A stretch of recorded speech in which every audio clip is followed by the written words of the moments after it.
inteligencia económica en España está todavía en estado embrionario, mientras nuestros vecinos, como puede ser Inglaterra, Francia, Alemania o incluso Marruecos y Argelia, la practican continuamente en todo tipo de ámbitos y sobre todo en los sectores estratégicos para esos países. En España todavía nos cuesta un poco.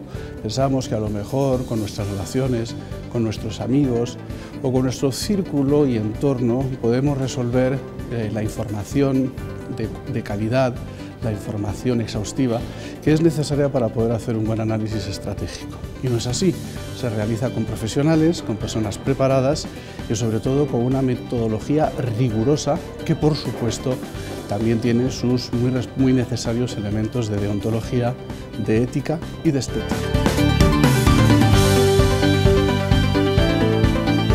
Pues hoy celebramos ya la tercera jornada conjunta entre Llorente y Cuenca y la Asociación para el Progreso de la Dirección, dirigida al sector profesional, al sector de los directivos de los asuntos públicos y de las relaciones institucionales. El año pasado hicimos una jornada con presencia del secretario de Estado de Comercio. Este año nos va a acompañar el presidente de la Comisión Nacional de los Mercados y de la Competencia, que son dos de las máximas autoridades que uno desde el Ejecutivo y el otro desde el regulador, desde un organismo independiente, tienen la misión, tienen la competencia de promover las actividades económicas tanto dentro como fuera del país. Estamos, por lo tanto, intentando entender, comprender, trabajar colectivamente cómo creamos valor para nuestras empresas desde el regulador, desde el respaldo institucional, pero también desde la actividad privada, que es el núcleo fundamental de las personas que nos acompañan en esta que pretendemos, que queremos que en los próximos años se consolide ya como la jornada más relevante del sector profesional de los asuntos públicos y de las relaciones institucionales.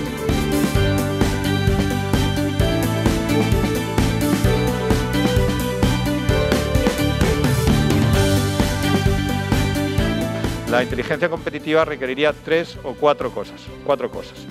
Por un lado, fuentes de información, por otro lado, software, por otro lado, metodologías y una cosa más que yo diría que es quizás la más importante y que es quizás la que, por cierto, podría explicar nuestro cierto retraso en adaptar esta nueva disciplina, que son las personas, que son los profesionales, que son los especialistas que de verdad sepan gestionar la información y aplicar la información recogida a la oportunidad, que no es tarea sencilla.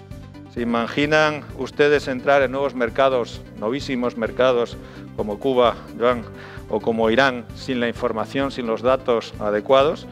O en otros mercados no tan nuevos, pero sí tremendamente distintos y complejos, como China o como Brasil. Es bueno que nos recordemos a nosotros mismos que para que el mercado funcione, el mercado tiene que ser competitivo. Es bueno que nos recordemos que tiene que haber información compartida, porque sin competencia y sin información el mercado no es mercado. Que las cosas ya no pueden ser iguales en la vida económica o en la vida política que antes. Ahora necesitamos una vida política mejor, una vida económica mejor.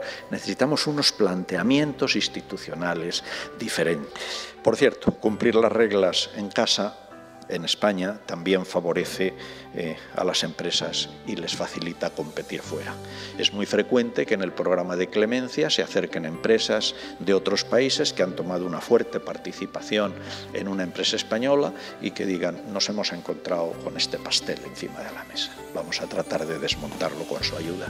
Y las autoridades de competencia en nuestras relaciones internacionales nos encontramos casi siempre con los mismos problemas, que suelen ser problemas de falta de incorporación con imaginación a la regulación de los nuevos negocios provenientes de la economía digital o de la digitalización de la economía tradicional, en el que los reguladores europeos nos hemos quedado atrás. Por lo tanto, la historia de Uber va de intentar eliminar mitos que en muchos casos no están basados en datos y en análisis, sino basados en emociones y en percepciones y en miedos al cambio, e intentamos demostrar con análisis que eso no es cierto, ¿no? Y a partir de ahí intentamos trabajar. Es frecuente ver cómo los gobiernos poco a poco adaptan las regulaciones, y ocurre poco a poco, y en el caso de España sí que es cierto que la regulación también es estricta, como en el resto de mercados del sur de Europa o en gran parte de ellos, donde se limita cuánta gente puede transportar.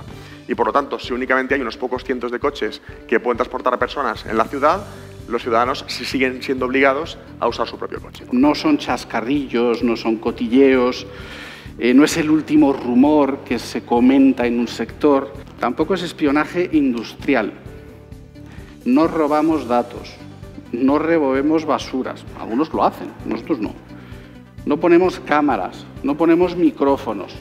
La inteligencia económica es información estratégica para las empresas, para la actividad económica. Tener mayor capacidad de comprensión de una situación. He tenido misiones en las que, en acción exterior, en la que, por la información que se estaba facilitando al cliente, la conclusión es que no merecía la pena gastarse 2 millones de euros en presentar una propuesta y en competir en un concurso, porque todo indicaba que no se iba a ganar, es decir, el no hacer nada. Y ahí no viene a cuento hacer lobby, comunicación, etc. Por eso es fundamental en la estrategia tener presente la parte de inteligencia económica. Y es más, el Estado francés tiene participaciones en empresas de inteligencia económica, esto en las que van embajadores o en las que entran agentes y ayudan a las empresas francesas en la inteligencia económica en otros mercados. Es el nivel de adelanto que nos tienen, por ejemplo. En efecto, yo dirijo la Oficina de Análisis y Previsión del Ministerio de Asuntos Exteriores, cuya función es intentar vislumbrar las tendencias a 5 o 10 años vista y, sobre todo, proponer políticas para enfrentar adecuadamente esas tendencias. Con esto quiero decir que lo que nosotros hacemos es análisis político en la Oficina de Análisis y Previsión, pero evidentemente al servicio de los intereses de España, dentro de los cuales está la proyección de nuestras empresas en el exterior, puesto que se trata de, desde la política exterior, apoyar el crecimiento económico y la creación de empleo en España. Lo que hay que hacer es diseñar políticas que sean capaces de adaptarse a esos diferentes escenarios y basarlas en principios que sean operativos.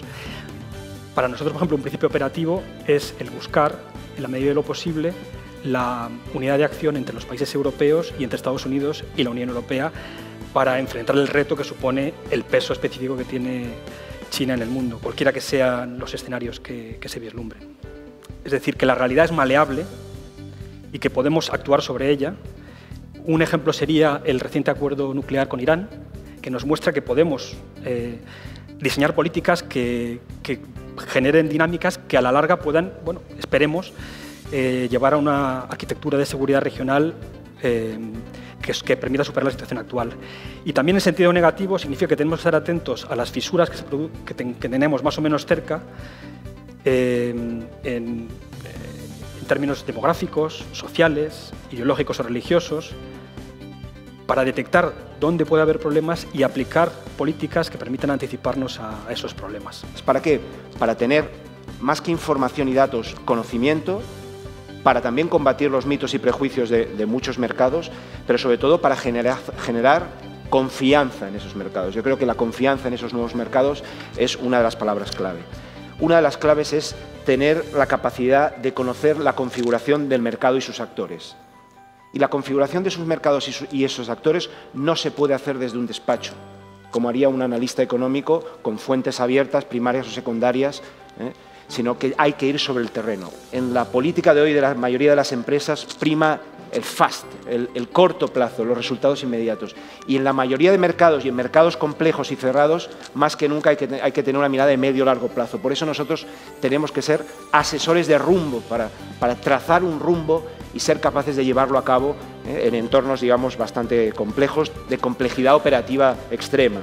A mí me parece que los aspectos culturales son uno de los elementos fundamentales a la hora de abrir un nuevo mercado. Pero cuidado, muchas de nuestras empresas han ido a América Latina y hablar la misma lengua no significa hablar el mismo idioma de negocios. Y esto es uno de los errores capitales, uno de los pecados originales que cometen muchas de las empresas españolas que intentan atacar nuevo mercado. Es la diferencia entre autoridad y representación.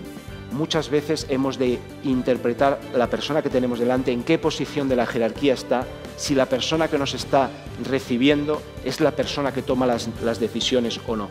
Y eso es una de las cuestiones más difíciles en mercados cerrados y para eso los especialistas en inteligencia, estrategia, inteligencia competitiva de negocios, para eso estamos, para decirle a la persona que estás viendo, háblale hasta aquí, porque a partir de aquí la negociación o la influencia se ejecuta en otro lugar. Hay que apoyarse en partners y en asesores solventes y con reputación. Lloret & Cuenca es una empresa que la tiene, pero hay más. Es aconsejable ir bien acompañado a estos mercados. Cuesta dinero, pero es aconsejable, se ahorra tiempo y dinero.